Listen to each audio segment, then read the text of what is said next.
Recruiting never sleeps. Mike Woodson and the Indiana Hoosiers are already working for the class of 2027.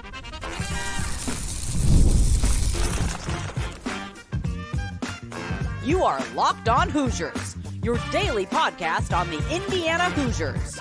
Part of the Locked On Podcast Network, your team every day.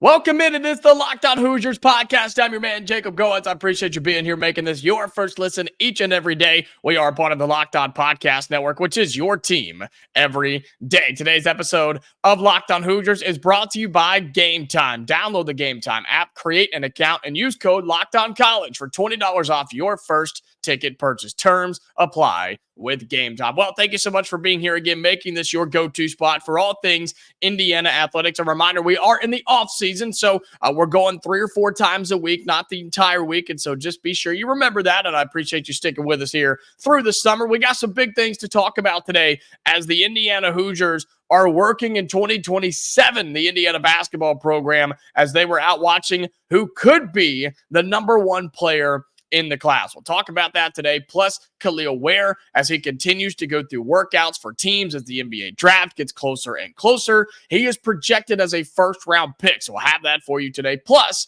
we will talk about what Curt Cignetti, head coach for Indiana football, had to say in terms of why they should be in this position when it comes to recruiting. Well, Indiana basketball out watching a 2027 prospect yesterday, and I'm going to say his name. I've been practicing. I think I got it, okay? Babatunde Oladotun. And this kid is a stud. Now, if you go and look him up, I typically go to 247. You can go wherever you want, whatever site you feel most comfortable.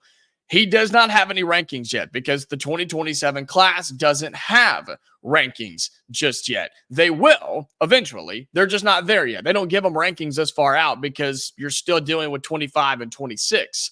This kid, though, they're saying he is basically a consensus top 5 player in the 27 class. And there are many people, many people, myself included, that believe he will be the number 1 player in the class when the official rankings first come out for 2027.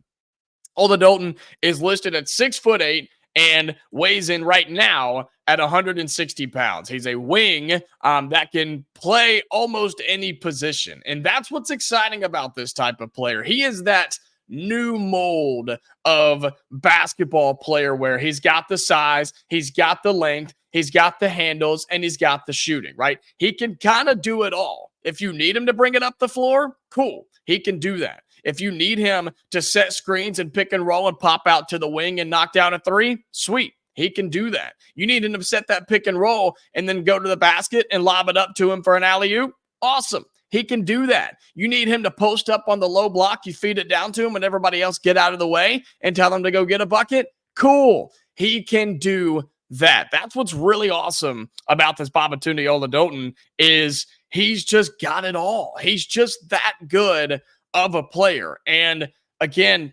everybody feels that he is top 5 player in the country for that class. And I believe he will be the number 1 player in 2027. Now, there are big schools that are already on him, but good news is Indiana, Mike Woodson and the staff were out watching him yesterday play in some of his summer AAU ball, and he's playing on the Team Durant team. So he's playing in the Kevin Durant program right now. So he's pretty good. All right. He's pretty good. And it's funny that the Maryland native plays for the Team Durant program because he reminds me a lot of Kevin Durant, the way that he's built, right? Real skinny, real lengthy, could use some muscle, and he'll get there eventually. He's still a young guy in high school, but he plays a lot like Kevin Durant. You go look at some of his film, he can rise up and shoot basically over anybody with a 6'8" frame. He is quick with the ball. He can get around defenders, and he can defend because of his length. And I think he plays a lot like Kevin Durant. Now, do I think he's the sharpshooter right now that KD is? No, because there's a pretty big difference between those two guys. But I think he can get there. I think he can absolutely get to that point and mold himself and kind of play that game where he can play a 3, he can play a 4, but if he grabs a rebound on defense, he doesn't have to look for a guard to outlet. He can just bring up the floor. He can bring up the ball. He can bring it up the floor and orchestrate the offense that way. That's what's great about this type of player.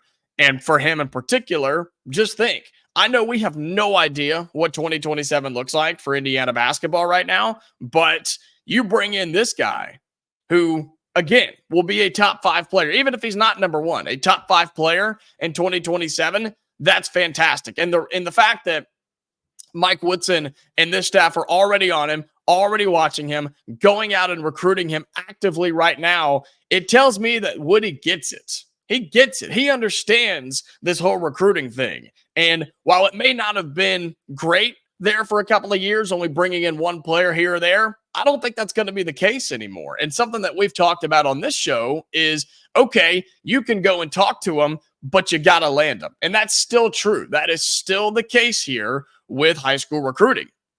Man, you can talk to as many kids as you want, and you can bring them on campus, and you can have official visits and unofficial visits and go watch them play as many AAU games as you want to in the summer.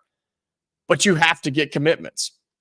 You have to land guys. You have to get them to commit, get them to sign, and get them to play for Indiana. Because you can go out and spend all this money and time recruiting them, but if you don't get the win, then it's all for nothing.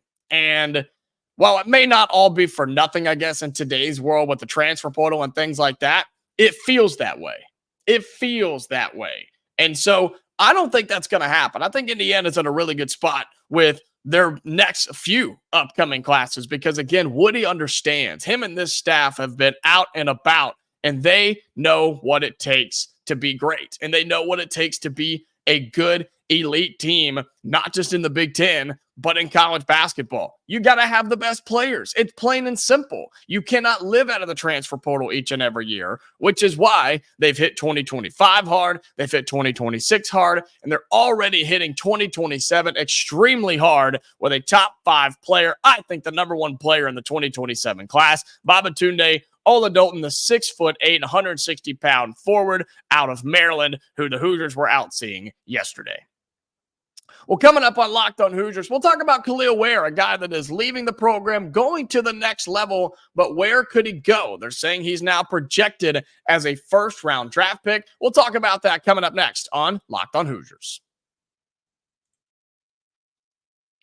Today's episode of Locked on Hoosiers is brought to you by Game Time. Look, Game Time is my go-to ticketing app for all things sports, music, comedy, theater, you name it. Game Time is the place to go, and it makes getting NBA Finals tickets even faster and easier. So any of you that are down in Dallas or even going to Boston want to go watch some of those games, be sure that you use the Game Time app. Prices on the Game Time app actually go down the closer it gets to the start of your event.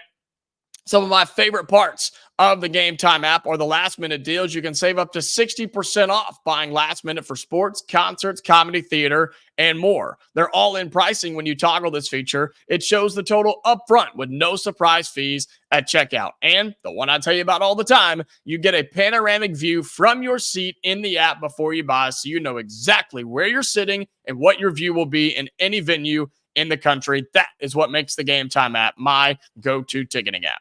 Take the guesswork out of buying NBA Finals tickets with Game Time. Download the Game Time app, create an account, and use code LOCKEDONCollege for $20 off your first purchase. Terms apply. Again, create an account and redeem code LOCKEDONCOLLEGE for $20 off your first ticket purchase. Download Game Time today. Last minute tickets, lowest price, guaranteed. Welcome back into Locked on Hoosiers. Appreciate you being here again, making this your go-to spot for all things Indiana athletics, adding it to your rotation, making it your first listen each and every day. My everydayers, thank you so much for being here. If you're on audio, be sure you follow us. Be sure that you never miss a new episode on the audio version. Also, to all of my people watching on YouTube, be sure you like this video, subscribe to the channel. We continue to grow. We are on our way to 2,600 subscribers. That is fantastic, man. So thank you so much for that. I really do appreciate you all being here each and every day. Indiana sees Kel'el Ware, its big-time center, heading to the NBA. But the good news is he continues to get good news, right? As he was going to the NBA, it was no surprise that he was going to go. It was no surprise that he was leaving. Nobody was upset. I mean, sure, we wanted to see him come back, and technically he still could have there for a minute, but we knew that he was going to leave. And it makes sense for Kel'el Ware to go to the NBA. And when he first said he was going, he was projected, early second round, late first round, right? He was kind of bouncing back and forth between those, and we didn't know where he was going to fall. But as we get closer to the NBA draft, he continues to get really, really positive information that he's going to be a first round draft pick. And that's a really exciting news for him.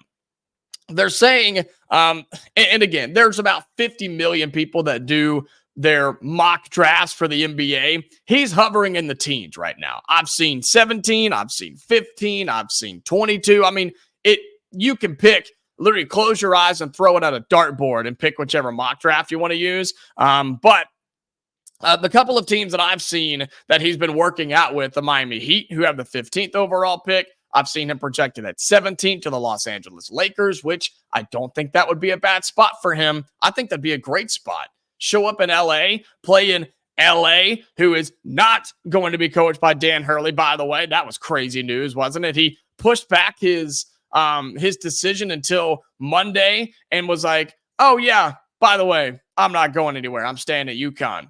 Wild. Turned down, a $70 million deal to move out to Los Angeles? Pretty crazy, man. College basketball, it's undefeated. But Kel'el Ware could go to the Los Angeles Lakers, who will not be coached by Dan Hurley. But what I think would be really good for Kel'el Ware is if Anthony Davis stays healthy, he could play behind him. He could learn from one of the best centers in the NBA if he stays healthy. That's been AD's biggest problem. We all know that. He just can't stay healthy. So he could learn behind a guy that's really, really good. And then year 2, year 3, Kel'el Ware could become the guy rather than stepping in immediately and saying, yep, we need you. Come on, you're starting game 1. And it's like, oh boy, here we go. Not that Kel'el Ware couldn't handle that, but I just think it always works out better. Almost always works out better when you can step in, especially at the center role, which has become so crucial in the NBA. I think it's become the most important position in the league right now. I mean, look who's winning MVPs. Look who's dominating the NBA. Joel Embiid, Nikola Jokic, right?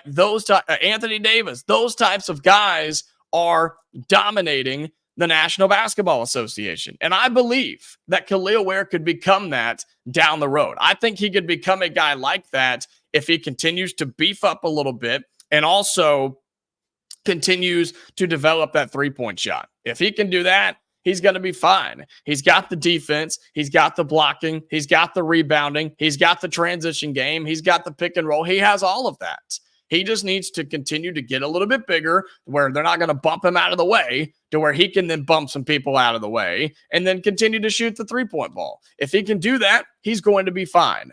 But I think the Lakers will be a really good spot for him, again, to play behind AD, learn from him, get better, get some reps, playing in some minutes where most of the time they're not going to be the game time crucial minutes, but he's going to play in some important, significant minutes to get that feel a little bit.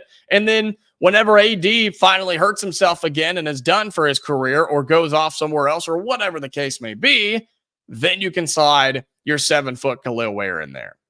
If he goes somewhere else like Miami or even somewhere different, right, then you're starting to flirt with the idea that, okay, he's going to step in and could possibly be the guy, right? And not that that's a bad thing. It's not a bad thing. And I think he could make it where he could be okay. I'm worried that if you have to step in and be the man right now, I don't think he's quite ready for that yet. He can be, but I just don't know if he's there. And so would the Lakers even take him? I don't know. Would the Lakers take Kel'el Ware right now? They need some guards. They need some big-time guards because they are struggling in that point now. They may take Bronny, right? That's a huge conversation. Will they take Bronny James in the first round since LeBron appears to be there and that whole scenario shenanigan thing, that's very possible. And Kel'el Ware could be hung out to dry and go somewhere else. Could go to Miami at 15. Who knows? But the NBA draft coming up on June 26th and 27th. So, still a little bit over 2 weeks until that happens. But I mean, he could go pretty much anywhere right now. But the fact is, he is a first round draft pick. And to get this back to Indiana, it shows that Mike Woodson can put guys in the league from all different positions, right? Guard, forward, center. He's got it. And I think guys off of this current roster for 24-25, you've got NBA players on it right now. I believe that. I truly believe that. Now, whether they're NBA players next season or the year after that, or even the year after that, I still think you've got NBA dudes on the roster right now. And I go back to a very simple point. Woodson can use that on the recruiting trail. You're talking to the Oladotun kid from Maryland in 2027. Hey, I could put you in the league. I've done it before. I know what it takes. I used to be in the league. I know what it takes to be an NBA player. I know what it takes to make it there because I coached those guys for years. That's something you can use on your recruiting pitch. And I think you have to, especially for big guys. And I'm sure that was part of the pitch to Umar Ballo when he came from Arizona. Like, hey, come spend a year here. We're going to compete for a championship, and then I'll put you in the league, and you'll be good to go. Makes sense to me, man. Makes sense to me. I'm excited for Ware, though, man. I really am. I'm excited for Kel'el Ware. I hope that he, obviously gets drafted, goes to a good situation, and you're taking a risk as a the first round draft pick. He's not top 5, so he's not going to just a horrible team. But you are being drafted in the first round in the middle there. So you're going to a middle of the pack team, and you just hope he gets put in a good situation. I saw somebody compare him to Brook Lopez from the Bucks. I don't think I like that. I think Kel'el Ware is a lot more versatile than Brook Lopez, but Brook Lopez has gotten better through his career and has turned into a sniper from out there. So from the 3-point range, I think Kel'el Ware's got a little bit more shuck and jive. I think he's got a little bit more finesse than Brook Lopez does. But Lopez is also bigger. Beefier, right? Than Kel'el Ware. So I don't know. Maybe it's not a bad comparison, but I wasn't a fan of that one, but that's all right. I'd put him more just go out and be a stud, be a superstar, continue to have your inside game, continue to have your defense. And as long as you can still shoot the 3 ball, you're going to be just fine with Kel'el Ware in the NBA. Well, coming up on Locked On Hoosiers, we'll flip over to football for a second. Curt Cignetti, head coach of the Hoosiers, had some interesting comments following the visit from Julian Lewis and some big-name recruits and basically saying, why shouldn't we be here? We'll have that for you coming up next on Locked On Hoosiers.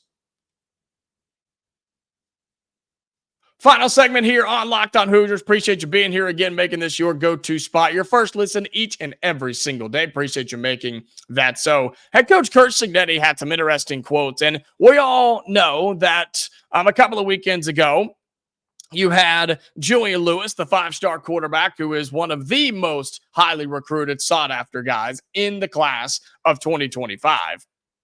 And the number 1 overall player, according to ESPN, and according to Rivals, a guy who's been committed to USC for a long, long time. He's been visiting Auburn. He's been visiting Colorado. He visited here in Bloomington for Indiana. And again, we know the coaching relations with the quarterback, coach, and everything. We get that, right? We have all of that. But he was here, and he took an official visit, took some cool pictures with the guitars and the fireworks going on, everything. Like Indiana rolled out the red carpet, and we showed him a good time. And national media and media in those other markets wanted to kind of dog on Indiana because they said Julian Lewis was, quote, doing us a favor. He was doing us a favor by taking a visit here. Okay, that's fine, whatever. And Curt Cignetti kind of feels like I do, and probably feels like a lot of you do too. And it's like, okay, the first time we get a big name player, or I guess first time in a long time, that we get a big name player on campus and a big time quarterback, nobody gives us the respect we deserve. Nobody can allow it just to say, wow, they got a visit. Good for them. Wow, that's pretty cool. He went to visit Indiana. He's got some coaching connections up there. That's pretty cool. They couldn't just let us have it. No, they had to say, oh, he's never going there. He's just paying a visit. He's just doing his due diligence, blah, blah, blah, right? Well, Curt Cignetti was pretty upset and kind of questioning that line of thinking too. During a recruiting event a couple of weeks ago, he had this quote, and he says, quote, "Why shouldn't we be in that position?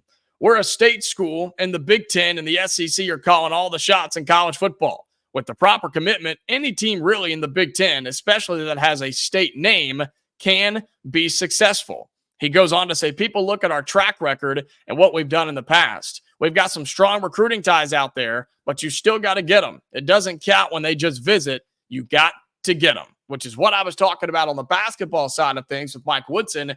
And Curt Cignetti feels the same way with the football program. And he's exactly right. He has the right mentality coming in, and he says, why not us? Why can't we be in for the number one player in the country? Why can't we get top five stars on campus and get them to commit? This is not the Indiana of the past, is what he's trying to say.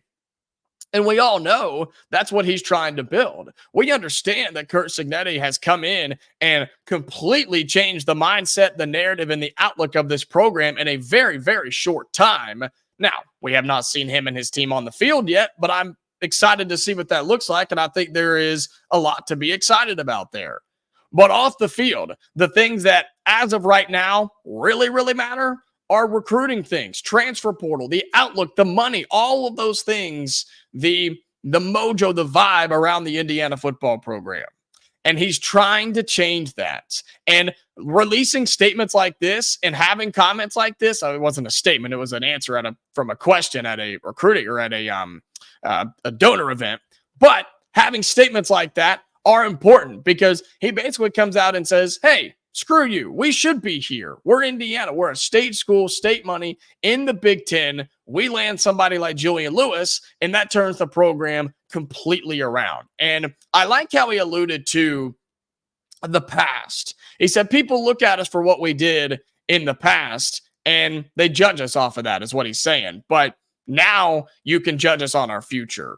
And he's not throwing shade at any former coaching staff or coaches or players or anything like that. He's just acknowledging, I wasn't here in the past. I've been somewhere else. I was not in Bloomington when the recruiting was not good, when the wins weren't there, when the money wasn't there, when the support wasn't there, when the program was not where it needed to be. That wasn't me, but I'm going to show you why that can change. I'm going to show you what happens when I do show up and I step in the front door in Bloomington. And I like that, man. I love the mentality from Curt Cignetti right now because he feels disrespected and he can feel the disrespect for this program. Look around the Big Ten, man.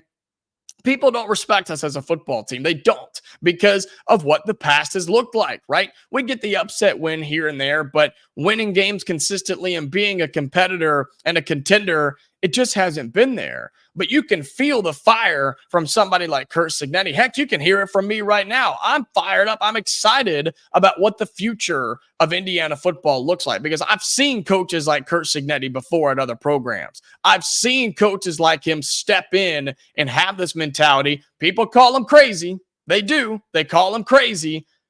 But then it works a lot of times. Not all the time, but a lot of times. They turn it around and it's like, whoa, where did Indiana come from? That's pretty crazy. Look at them being good all of a sudden. That's going to happen here. And it starts by recruiting big name players, by getting guys like Julian Lewis on campus. I don't care if he was doing us a favor or not. You got to be in it to win it, right? You got to be in the lottery to win the lottery. They're not going to draw the Powerball and just say, oh, congratulations, Jacob Goins, you won. I know you didn't buy a ticket, but we picked you anyway. It's not how it works, man. You got to be in it to win it. And that's how recruiting works. You got to get them on campus, got to let them know you're interested, and you got to show them what you got. And if you do, you have a shot. If you don't, you'll never have a chance. That's what happened with Julian Lewis, and that's what's going to happen moving forward with Mike Woodson in Indiana basketball, but with Curt Cignetti and Indiana football. And he's fired up, man, and he's passionate, and he believes that what he's going to do and what his staff are going to do here is going to work. They've got a lot of ground to make up. There's no doubt about it. But I believe in the future of Indiana football, and I think you should too. Well, that's going to do it for today's episode of Locked On Hoosiers. I appreciate you being here again, sticking with us here through the off season. We have a few episodes a week. We appreciate you being here again, making this your go-to spot for all things Indiana athletics. If you're on the video, like it, send it to everybody, subscribe to the channel. Just click on our Locked On Hoosiers logo. You can subscribe right there. Audio, be sure you follow us on there. Never miss an episode of that as well. We'll be back tomorrow, Hoosier fans. Until then, stay safe, and I'll talk to you later.